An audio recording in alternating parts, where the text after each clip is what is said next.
solide. Mais ce qu'il faut comprendre pour la thermorégulation, c'est que les électrolytes sont plus importants que le glycérol en ce qui concerne la rétention hydrique, super importante aussi dans les sports de combat, notamment après la pesée. Mais justement, qu'en est-il d'après la pesée? Parce que après la pesée, je te l'ai déjà expliqué dans plusieurs vidéos. Si tu veux voir la vidéo sur l'hydratation et avoir les bases, je t'invite à cliquer sur la vidéo qui s'affiche ici. Mais après la pesée, est-ce que c'est pas intéressant de prendre du glycérol pour justement augmenter cette hydratation et te réhydrater correctement? Parce que même si au final ça n'a pas d'effet sur les performances comme je viens de l'expliquer, eh bien si ça te permet quand même de te réhydrater, est-ce que ça en vaudrait pas la peine?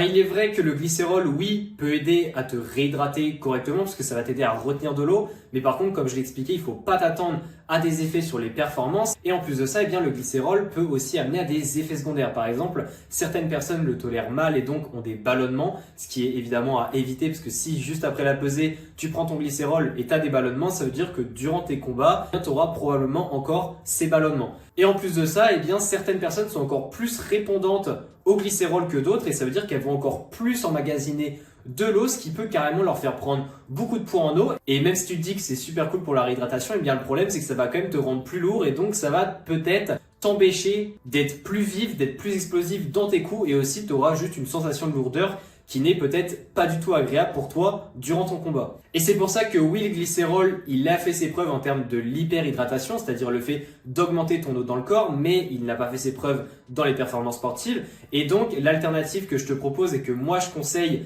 aux athlètes que je suis, eh bien, c'est plutôt de t'orienter vers le sel. Le sel, c'est quelque chose qu'on mange dans l'alimentation de base. Ça intervient aussi dans la contraction musculaire et en plus de ça, eh bien, c'est relativement bien absorbé par le corps. Il n'y a pas trop de soucis.